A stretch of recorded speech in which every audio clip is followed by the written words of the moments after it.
तो आज हमारा मोशन इन टू डायमेंशन का लेक्चर नंबर 5 है और इस लेक्चर के अंदर हम लोगों को लास्ट क्लास में मुझे जैसा याद आ रहा है मैंने आपको रिजोल्यूशन ऑफ वेक्टर और कुछ सवाल जो है वो करवाया था और कुछ एडिशन और सब्ट्रैक्शन की प्रॉपर्टीज भी मैंने पढ़ा रखी है। आज के क्लास में हम लोग मल्टीप्लिकेशन ऑफ वेक्टर ऐसा हेडिंग डालिए, right, multiplication of vector, multiplication of vector. अब आज हम लोग मल्टीप्लिकेशन ऑफ वेक्टर देख रहे हैं। मल्टीप्लिकेशन ऑफ वेक्टर जो है वो बेसिकली कितने प्रकार से किया जा सकता है? दो प्रकार से किया जाता है। एक को बोलते हैं डॉट प्रोडक्ट और एक को बोलते हैं वेक्टर प्रोडक्ट या फिर क्रॉस प्रोडक्ट। तो हेडिंग डालिए, right, the multiplication of vector can be done, the multiplication of vector can be done in two ways, the multiplication of the vector can be done in two ways. पहला dot product, पहला dot product या इसी को हम लोग scalar product भी बोलते हैं। डॉट प्रोडक्ट या इसी को हम लोग स्केलर प्रोडक्ट भी बोलते हैं। First is dot product, dot product और स्केलर प्रोडक्ट, डॉट प्रोडक्ट और इसी को हम लोग स्केलर प्रोडक्ट भी बोलते हैं। अब why we call this as scalar product मैं बताता हूं, क्योंकि इसको जब आप मल्टीप्लाई करके इसके फाइनल वैल्यू जो पता करते हैं या फाइनल वैल्यू जो आती है वो एक स्केलर क्वांटिटी होती है। डॉट प्रोडक्ट करने के बाद जो वैल्यू हमें मिलती है वो जो हमें मिला that is actually a scalar quantity, इसलिए इसका नाम क्या है? डॉट प्रोडक्ट या फिर स्केलर प्रोडक्ट। और दूसरा वाला है उसको बोलते हैं क्रॉस प्रोडक्ट और क्रॉस प्रोडक्ट का ही दूसरा नाम होता है वेक्टर प्रोडक्ट। इसी को क्या बोलते हैं? Vector product. और मेरे ख्याल से इसका लॉजिक अब आपको समझ में आ रहा होगा कि why this is called as vector, because जब आप दो वेक्टर्स को क्रॉस प्रोडक्ट में लेते हैं, यानी दो वेक्टर्स का जब आप क्रॉस करते हैं तो जो आंसर आता है वो हमेशा क्या होता है? एक वेक्टर क्वांटिटी होता है, इसलिए इसको वेक्टर प्रोडक्ट बोलते हैं। और डॉट प्रोडक्ट में दो वेक्टर्स के बीच में डॉट प्रोडक्ट करते हैं तो आंसर जो आता है वो क्या होता है? एक स्केलर क्वांटिटी होती है, इसलिए इसको हम लोग क्या कहते हैं? स्केलर प्रोडक्ट बोलते हैं। पहला हेडिंग डालें, राइट, डॉट प्रोडक्ट और स्केलर प्रोडक्ट। पहला हेडिंग डालें डॉट प्रोडक्ट और scalar product, right. It is defined as, it is defined as the product of, it is defined as the product of the magnitudes of vector A and vector B. It is defined as the magnitudes of vector A and vector B. It is defined as the product of the magnitudes of vector A and vector B and the cosine angle and the cosine angle between them and the cosine angle between them। तो ये दो vectors के बीच में हमेशा किया जाता है। अभी जो हम लोग पढ़ रहे हैं that is actually dot product के बारे में पढ़ रहे हैं। तो याद रखिएगा डॉट प्रोडक्ट, इसका नाम जो है डॉट प्रोडक्ट इसलिए पड़ा है क्योंकि जब कभी भी हम डॉट करते हैं तो उसके बीच में डॉट ही डालते हैं। देखिए ध्यान से, सपोज ये एक वेक्टर है ए वेक्टर, इसको जब आप दूसरे एक और वेक्टर के साथ डॉट कर रहे हैं तो इसका आंसर जो आता है वो आता है magnitude of A into magnitude of B into cos of theta. This is dot product. दो वेक्टर के बीच में जब कभी भी आप डॉट प्रोडक्ट करते हैं तो उसका जो आंसर आता है वो क्या आता है? Magnitude of A into magnitude of B into cos of theta. यही स्टेटमेंट वहां पे लिखा गया, ध्यान से देखिए। It is defined as the product of magnitudes of vector A and B and the cosine of between them, दोनों के बीच का कोसाइन। अब इसका एक एग्जांपल मैं आपको देता हूं। आप लोगों ने इसका एग्जांपल ऑलरेडी देख रखा है क्लास 9th में। वर्क को आपने डिफाइन किया था, work is equal to F dot S, और इसको मैंने कहा था कि एफ इज डिस्प्लेसमेंट, एफ जो है वो डिस्प्लेसमेंट है। लेकिन जब आप इस डॉट प्रोडक्ट को लिखेंगे तो आप क्या लिखते हैं? F S cos theta. और वहीं पे मैंने कहा होगा कि जब कभी भी कॉस थीटा में थीटा की जो वैल्यू है, तो जब कभी भी cos थीटा में थीटा की जो वैल्यू है वो क्या है? 0 डिग्री है। उस टाइम पे वर्क डन क्या होगा? Work will be equal to F S cos of 0 degree. cos 0 की वैल्यू होती है 1, तो वर्क डन क्या होता है? Maximum, that is work done is maximum, जिसको हम लोग fs बोलते हैं। This is the maximum value of work. Whereas cos theta की वैल्यू में जब थीटा क्या हो जाए? 90 डिग्री, तो वर्क डन क्या हो जाता था? fs cos ऑफ 90, और cos 90 क्या होता है? 0 होता है, तो ये वैल्यू क्या हो जाएगी? वर्क डन क्या हो जाएगा? 0। यही चीज मैंने आपसे कहा होगा और मैंने आपसे ये भी कहा होगा कि कूली के द्वारा किया गया काम हमेशा क्या होता है, जीरो होता है, बिकॉज वो बढ़ किस दिशा में रहा होता है, इस दिशा में, और फोर्स जो वो लोड लेकर चल रहा है वो किस दिशा में काम कर रहा है, नीचे की दिशा में। तो लोड है वो mg नीचे लग रहा है और वो मूवमेंट किधर कर रहा है, इधर। फोर्स नीचे और डिस्प्लेसमेंट इधर, दोनों के बीच का एंगल कितना हो गया, 90 डिग्री। और जब 90 डिग्री है इसलिए उसके बीच को, उसके जो काम को हम क्या बोलते हैं, जीरो बोलते हैं। यानी उस हिसाब से देखा जाए तो कूली कोई काम कर ही नहीं रहा होता है, और कूली अगर काम नहीं कर रहा तो फिर हम उसे किस बात की पैसे दे रहे हैं, पर फिर भी हम उसे पैसे देते हैं बिकॉज हमारा सामान ढो के वो लेके जा रहा है। अगर आप कहेंगे उसके साथ आर्गुमेंट करेंगे कि भैया आप तो कोई काम नहीं कर रहे क्योंकि हमारे फिजिक्स के टीचर ने ऐसा पढ़ाया है कि आपके बीच का एंगल, मतलब आप जो आगे बढ़ रहे हैं और आप जो भार ले रहे हैं उनके बीच का एंगल 0 डिग्री है, सॉरी 90 डिग्री है, जिसकी वजह से आपका वर्क जो है वो जीरो हो जा रहा है और आप कोई काम नहीं कर रहे। तो बोले भैया अपना सामान खुद उठा लीजिए। फिर आप बोलेंगे अच्छा कोई बात नहीं, आप लीजिए भैया, हम पैसा देंगे आपको, ले चलिए। तो ये जो है ना प्रैक्टिकली हम लोग देखे हुए, ये क्लास 9th में ऑलरेडी देखे हुए थे, ये देखे थे इसी कॉन्सेप्ट से। दो वेक्टर, यहाँ पे दो वेक्टर कौन कौन से, एक तो फोर्स वेक्टर था और दूसरा डिस्प्लेसमेंट वेक्टर। यहाँ पे है ए वेक्टर और बी वेक्टर। किसी भी दो वेक्टर के बीच में जब आप डॉट प्रोडक्ट करते हैं तो इन दोनों को जब आप सॉल्व करिएगा तो you always get a magnitude. आप उसको क्या मिलता है, मैग्नीट्यूड मिलता है। यहाँ पे डायरेक्शन नहीं मिलता है, और चूंकि यहाँ डायरेक्शन नहीं मिलता है इसीलिए इसको क्या बोलते हैं, स्केलर प्रोडक्ट भी बोलते हैं। तो उसके नीचे कुछ एग्जांपल डाल दीजिएगा और एग्जांपल के बाद ये लिखिएगा स्पेशल केस देके, इसके नीचे स्पेशल केस देके लिख लीजिएगा स्पेशल केस। उसमें पहला केस क्या है, फर्स्ट केस क्या होगा, if theta is equal to 0 degree. अगर थीटा हमारा 0 डिग्री है तो a dot b is equal to क्या हो जाएगा, magnitude of a into magnitude of b into cos of 0 degree, और cos 0 हमेशा क्या होता है, 1 होता है। तो a डॉट b किसके बराबर हो जाएगा, ab के बराबर, यानी a dot b vector will be equal to ab। Second, if theta is equal to 90 degree, अगर थीटा 90 डिग्री हुआ तो क्या होगा, ऑलरेडी मैंने ये सारा कॉन्सेप्ट आपको बता दिया है। a dot b is equal to क्या होगा, magnitude of a into magnitude of b into cos of 90 degree, और cos 90 क्या होता है, 0। Therefore a dot b vector will be equal to a vector into b vector will be 0। और तीसरा, एक और हम लोग को कई बार काम में आता है, जब थीटा क्या हो जाए, 180 डिग्री हो जाए। जब थीटा 180 होगा तो आप लिखेंगे a vector dot b vector is equal to magnitude of a into magnitude of b into cos of 180 degree, और cos 180 होता है -1 is equal to a vector into b vector, यानी a vector dot b vector is equal to होगा -ab के बराबर। This is the maximum value and this is the minimum value of these two vectors when they are multiplied in dot form। और इसको जो आप represent करेंगे तो suppose करिए this is your a vector, this is your b vector, और उनके बीच का एंगल कितना है, थीटा है। तो जब आप इन दोनों वेक्टर का a vector dot b vector करेंगे तो इसी का रिजल्ट आता है ab cos थीटा। ये आपको अपनी कॉपी में लिख लेना चाहिए, ये पूरा डायग्रामेटिकली आपको अपनी कॉपी में लिख लेना चाहिए। Got it? यहां तक कोई डाउट? याद रखिएगा, जब कभी भी किसी दो वेक्टर के बीच में, ये हमेशा डॉट प्रोडक्ट या वेक्टर प्रोडक्ट हमेशा दो वेक्टर्स के बीच में होता है, आप किसी भी दो संख्या के बीच में नहीं लगा सकते। They are always done with vectors only.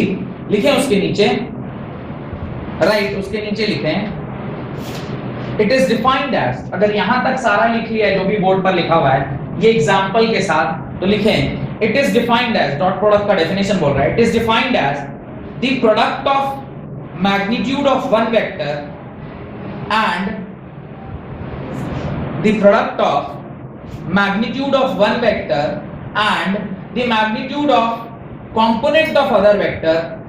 It is defined as the product of magnitude of one vector and the magnitude of the component of other vector in the direction of first vector.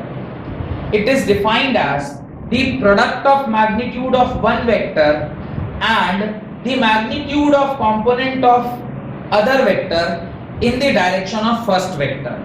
In the direction of first vector. ये जो definition है ये थोड़ा सा technical definition हो गया।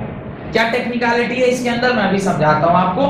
क्या technicality है, अगर वो कह रहा है कि एक वेक्टर को आप एज इट इज छोड़ दीजिए, तो ये इसका मैग्नीट्यूड आ गया, या मैं दोनों में से जिसको भी लिखें, आप किसी को भी ले सकते हैं, जिसको भी लीजिएगा उसके दूसरे के परपेंडिकुलर आपको बनाना पड़ेगा। तो मान लीजिए मैं ऐसा कहता हूं कि बी वेक्टर को ही मैं रहने देता हूं, तो बी वेक्टर यहां पे रख दिया। अब ये जो ए वेक्टर है इसको अगर मैं यहां पर एक्सिस मान लूं तो ये इसके दो कंपोनेंट होंगे ना, एक होगा ए cos थीटा और दूसरा क्या होगा ए sin थीटा। ये समझ में आ रहा है? तो अब देखिए डेफिनेशन क्या बोल रहा है, जरा ध्यान से देखिए डेफिनेशन क्या बोल रहा है। इट इज डिफाइंड एज, यानी dot product is defined as product of the magnitude of one vector. अब इधर पहले से कौन सा था b, तो मैग्नीट्यूड ऑफ वन वेक्टर मैंने लिख दिया magnitude of b and the magnitude of the component, second वाले का जो मैग्नीट्यूड का कंपोनेंट, कौन सा component, first vector in the direct the other vector in the direction of first vector, इसका वो वाला कंपोनेंट जो b वेक्टर के तरफ था, इन्हीं दोनों को मल्टीप्लाई किए ना, a cos theta into b is ab cos theta. ये समझ में आ रहा है? फिर से एक बार डेफिनेशन को पढ़िए, क्या कह रहा? It is defined as the product of the magnitude of one vector. आप जिस किसी वेक्टर को मान रहे हैं उसको पहले लिख दिया, तो आपने लिख दिया a dot b is equal to b vector का मैग्नीट्यूड इनटू सेकंड वाला जो वेक्टर है उसका वो वाला कंपोनेंट जो पहले वाले वेक्टर के दिशा में आ रहा है। तो इसका दो कंपोनेंट, एक a sin थीटा और एक a cos theta. a cos theta ही इसके डायरेक्शन में आ रहा है, तो a cos थीटा के साथ आपने उसको क्या कर दिया, मल्टीप्लाई कर दिया। तो a cos थीटा के साथ जैसे आप मल्टीप्लाई करेंगे तो किसके बराबर हो गया, ab cos थीटा। अब ये ऐसा भी हो सकता था, या फिर अगर आप चाहते नहीं मैं a को यहीं रखूं और b का दो कंपोनेंट दूं तो भी संभव था। a ऐसे ही छोड़ देते और b का वो वाला कंपोनेंट जो उधर आता वो b cos थीटा होता, तो a into b cos theta ये b cos थीटा हो जाता। दोनों ही तरीके से ये वैलिड रहता है। तो ये आप अलग से एक बार फिर से डायग्राम बना के, और दो पेन अगर है तो जैसा मैंने आपको समझाया है उसी प्रकार से कोशिश करिएगा लिखने का, ताकि जब आप अकेले भी पढ़ रहे हो तो आपको समझ में आए। उसके नीचे सबसे इंपॉर्टेंट बात जो अभी मैं बताने वाला हूं वो, उसके नीचे सबसे इंपॉर्टेंट बात जो अभी मैं बताने वाला हूं उसको जरा ध्यान से देखिएगा क्या इंपॉर्टेंट है। ये स्पेशल केस वगैरह लिख लिया होगा आपने, इसे मिटा रहा हूं। चलिए अभी देखिए इसकी बहुत इंपॉर्टेंट एक बात है, इवन ये एग्जांपल भी आपने लिख लिया होगा।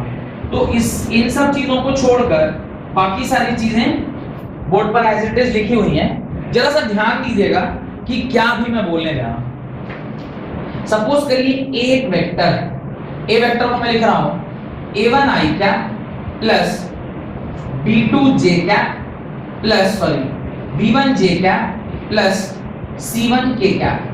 ये a1 वेक्टर है, यहां में से a वेक्टर, और b वेक्टर को क्या बोल रहा हूं, या मैं इससे a1 abc बोल देता हूं, a1 b1 c1, और ये z वेक्टर मान लेता हूं। चलिए ठीक है, b वेक्टर मान लेता हूं।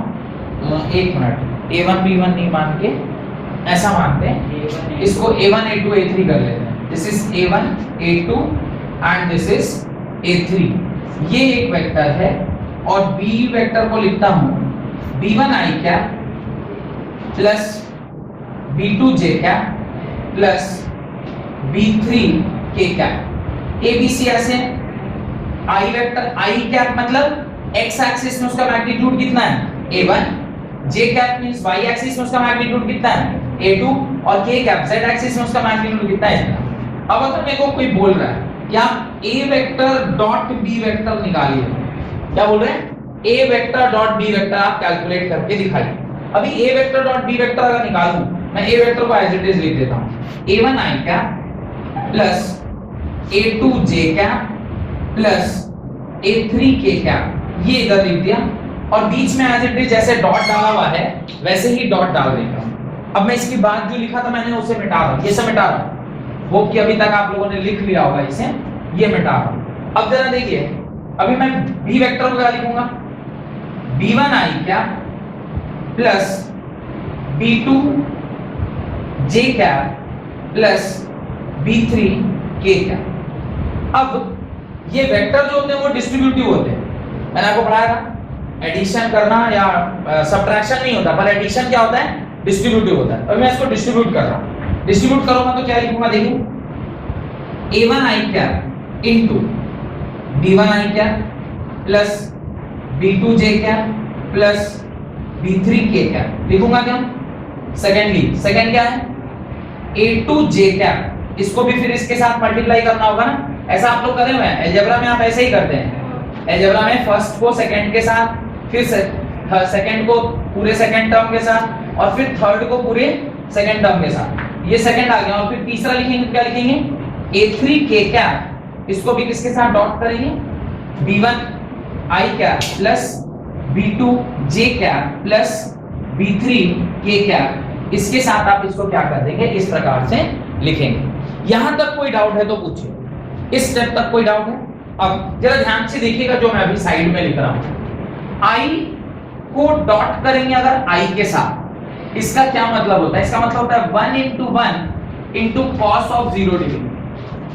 I को I के साथ करेंगे means I is a unit vector, unit vector का मैग्नीट्यूड ऑलवेज क्या होता है 1, फिर I is a unit vector, उसका मैग्नीट्यूड ऑलवेज क्या होता है 1, और दोनों I क्या है, यानी दोनों x एक्सिस है, अगर दोनों ही x एक्सिस में है तो इनका जो एंगल होगा वो कितना होगा 0 डिग्री, cos 0 कितना होता है 1, 1 into 1 into 1 is again 1 only. यानी मैं ये लिख सकता हूं कि I को जब हम I के साथ डॉट करेंगे तो मुझे क्या मिलेगा 1 मिलेगा। कोई डाउट है इसमें तो पूछिए, नहीं। अच्छा अब मुझे बताइए, मैं I को J के साथ करूंगा तो बिना सॉल्व की बताइए क्या होगा, 0 होगा। किस किस को लग रहा है कि I को J के साथ करेंगे तो 0 होगा, because I is what x axis, J is what y axis, और I और J के बीच का एंगल कितना 90 डिग्री। मैंने अभी थोड़ी देर पहले लिखाया था कि अगर एंगल 90 डिग्री होता है तो उसका जो वैल्यू होगा वो क्या हो जाएगा 0 डिग्री। अच्छा इसके बाद और बताइए मुझे I को अगर मैं K के साथ करूं तो भी उसका क्या होगा 0, यानी कहने का इफ अच्छा ठीक है, चलिए J का भी चेक कर लेते हैं। J का J के साथ करेंगे तो क्या होगा,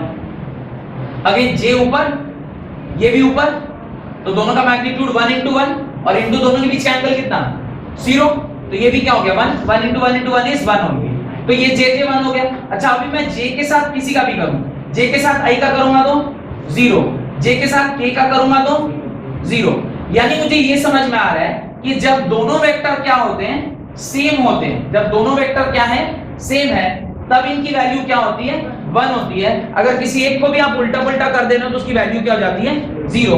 यानी इस हिसाब से मैं ये भी बोल सकता हूं क्या कि K वेक्टर को जब डॉट करेंगे K वेक्टर के साथ तो ये भी क्या होगा 1 होगा।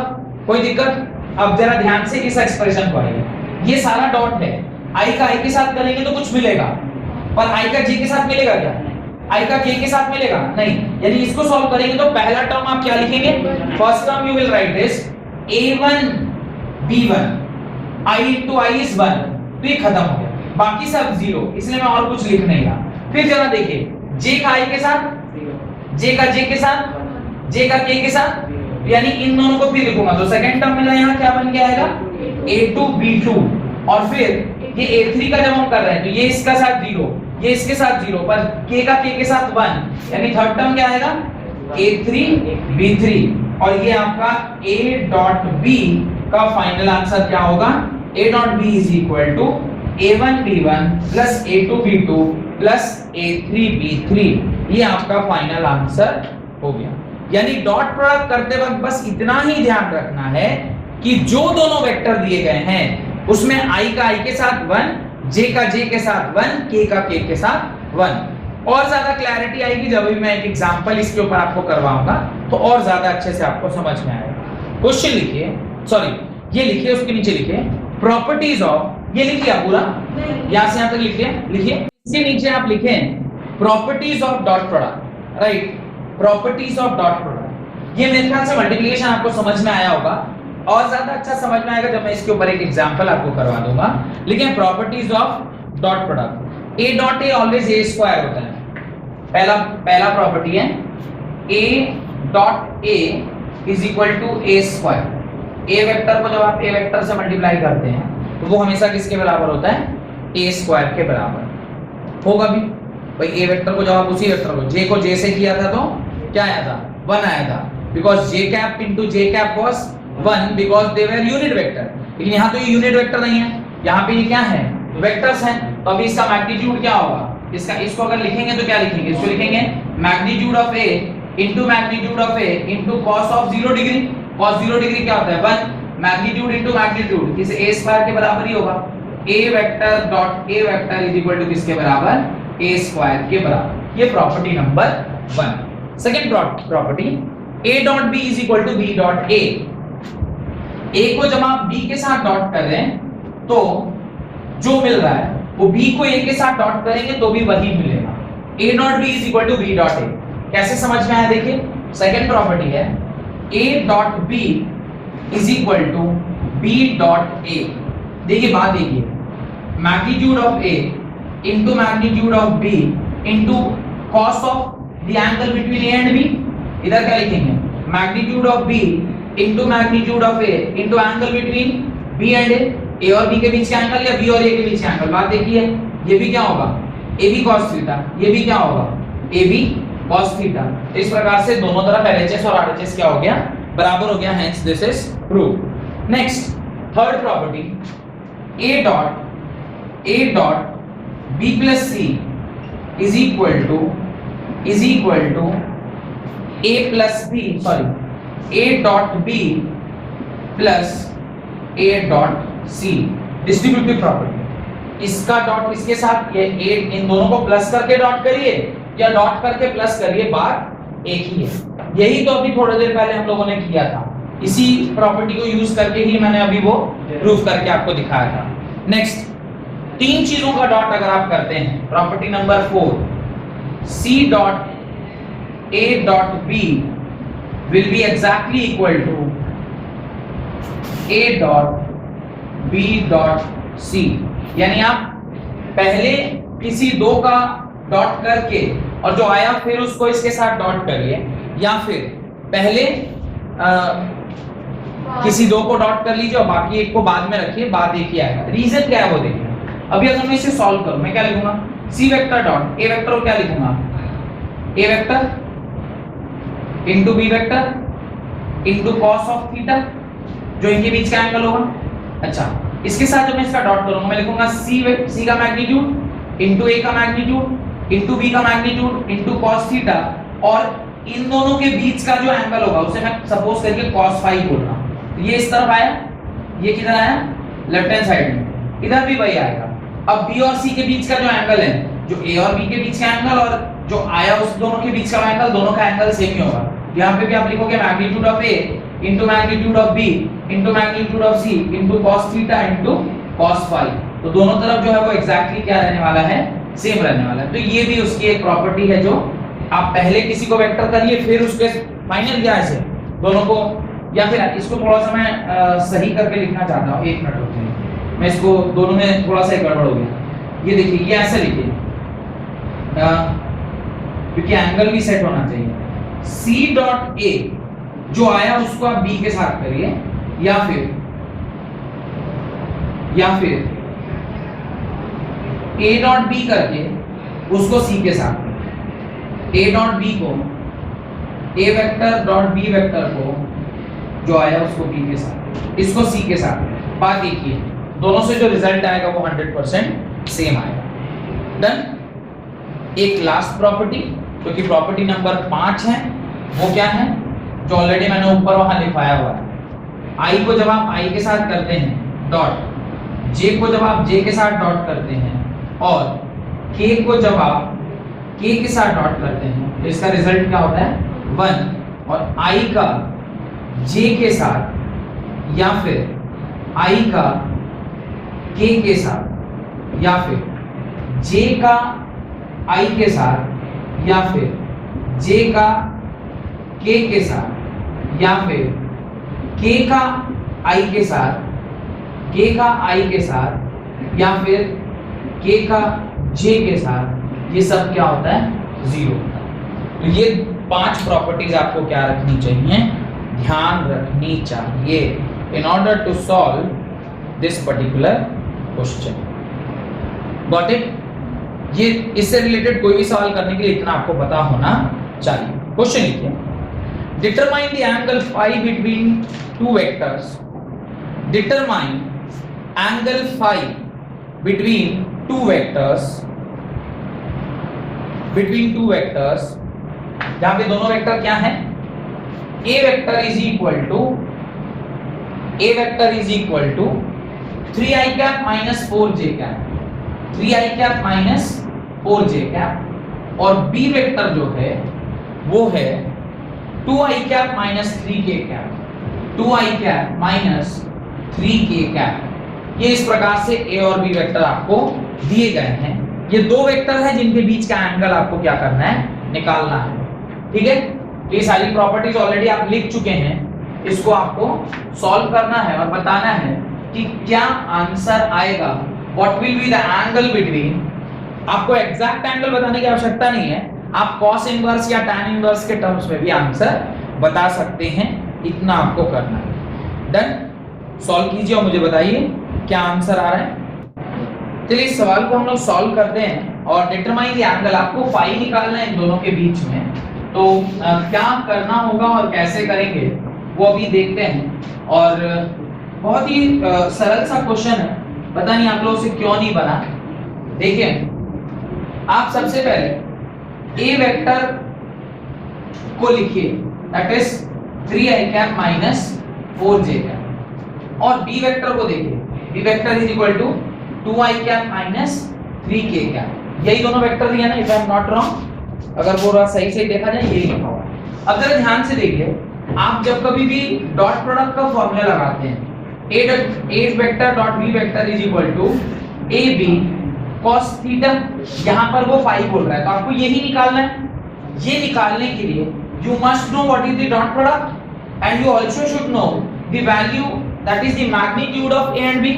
किसी भी वेक्टर का मैग्नीट्यूड कैसे निकालते हैं, तो जब वो वेक्टर मुझे ऑलरेडी पता है, सपोज मैं मैग्नीट्यूड ऑफ b निकाल रहा हूं, मैग्नीट्यूड ऑफ b कैसे निकालूंगा, तो फॉर्मूला होता है जो भी उसके x कैप यानी x square plus y square plus z square, तो यहाँ पे तो चूंकि दो ही है इसलिए मुझे दो लिखना ही चाहिए, x square plus z square plus 2xz cos theta, यहां से लिख दिया। ये किसके बीच का एंगल है, एंगल बिटवीन cos थीटा ना sin थीटा था, cos थीटा। अब ये जो टर्म है cos थीटा, z और इसके बीच का एंगल कितना, 90 डिग्री, यानी ये वाला क्या हो गया, कैंसिल हो गया। यानी magnitude of b is equal to under root x square plus z square, x का whole square 4 square plus z का whole square 9 square, sorry 2 square plus 9 square. इसको सॉल्व किया कितना आ रहा है, अंडर रूट 13। सिमिलरली जब आप a का मैग्नीट्यूड निकालेंगे, a का मैग्नीट्यूड मैं इधर निकाल लेता हूं, a का मैग्नीट्यूड क्या होगा, अंडर रूट, ये हो जाएगा x square plus y square. इसके आगे मैं नहीं लिख रहा क्योंकि ऑलरेडी i और j के बीच का एंगल कितना होता है, 90 डिग्री, वो टर्म क्या हो जाएगा 0। ये इज इक्वल टू 3 का स्क्वायर इज 9 प्लस 4 का स्क्वायर इज 16। सॉल्व कीजिएगा, under root 25 that is equal to 5। अब आपको मैग्नीट्यूड ऑफ a भी पता चल गया, मैग्नीट्यूड ऑफ b भी पता चल गया। इस दोनों को आप डॉट करिए, तो मैंने अभी डॉट करना आपको सिखाया है। a dot b is equal to, आप दोनों को लिख लीजिए, 3i cap minus 4j cap into 2i cap minus 3k cap. अब जरा देखिए, i को i के साथ करेंगे 1, i को k के साथ करेंगे 0, j को i के साथ 0, j को k के साथ 0, यानी सिर्फ इसका आंसर क्या होगा, 3 2 6 और i into i is 1। तो a डॉट b कितना निकल के आ गया, a डॉट b निकल के आ गया 6। अभी आपको ये पता है, ये पता है, ये पता है, एक ही चीज नहीं पता, that is cos phi। cos phi is equal to a dot b whole divided by magnitude of a into magnitude of b। a dot b आ गया 6 divided by magnitude of a आप निकाल के आए 5, मैग्नीट्यूड ऑफ b निकाल के आए root 13।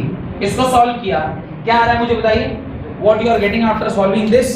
जब आप इसको सॉल्व कर रहे होंगे आपको आ रहा होगा 0.332, इसको पूरे को सॉल्व करिएगा 0.332 निकल के आएगा। और अगले स्टेप में phi is equal to cos inverse 0.332, और जब आप इसे सॉल्व करिएगा तो phi 70.6 डिग्रीज निकल के आएगा। तो आई एम नॉट एक्सपेक्टिंग कि आप ये लिख दीजिए क्योंकि ये तो मुझे भी नहीं पता, ये तो मैंने बुक में लिखा हुआ है तो मैंने बता दिया, पर ये जो एंगल यहाँ तक नहीं, लेकिन एटलीस्ट यहाँ तक तो आप सॉल्व कर सकते थे। ये तो चलिए, आपको जब तक कोई बताएगा नहीं, आपको कोई टेबल नहीं दे दे cos इनवर्स का वैल्यू कैसे निकलता है, आपको क्वेश्चन में ना दिया रहे, आप ये नहीं लिख पाएंगे, लेकिन यहाँ तक तो आप निकाल सकते थे। यहाँ तक मिनिमम आपको निकालना चाहिए था। तो a डॉट b निकाला, समझ में आया कि क्या किया, आपको ये फॉर्मूला ही लगाना था, यही ना angle between a and b, a vector और b वेक्टर के बीच का एंगल ही तो है cos phi। ये cos phi निकालने के लिए आपको magnitude of a, magnitude of b और a डॉट b चाहिए, आप सिर्फ a डॉट b निकाल लिए थे, अपना मैग्नीट्यूड ऑफ ए और मैग्नीट्यूड ऑफ बी, तो मैंने आपको लिखा है ना how to find the resultant of vector. Resultant of vector कैसे निकालते हैं, उसका आई कैप उसका प्लस कैप। भाई किसी भी वेक्टर को कैसे रिप्रेजेंट कर रहे हैं, वेक्टर को उसके साथ कंस्टिट्यूएंट यानी कंपोनेंट्स में रिजॉल्व करके। तो कंपोनेंट ही तो है, this is the component in I cap and this is the component in K cap, this is the component in I cap and this is the component in K cap J cap. तो बस उसको solve किया और final आपका answer आ गया। एक और सवाल लिखिए, राइट द नेक्स्ट क्वेश्चन। यहां पे लिख लीजिएगा cos phi is equal to cos inverse 0.332, और इसको सॉल्व करके आता है phi is equal to 70.63। Next question, a force of 7i cap plus 6k cap Newton, a force of 7i cap plus 6k cap Newton makes a body move on a rough plane. A force of 7i cap plus 6k cap Newton makes a body move on a rough surface with a velocity of 3i cap plus 4k cap, with a velocity of 3i cap plus 4k cap meter per second. Calculate the power in watt. Calculate the power in watt. 3i cap plus 4k cap meter per second. Calculate the power in watt. आपको power calculate करना है।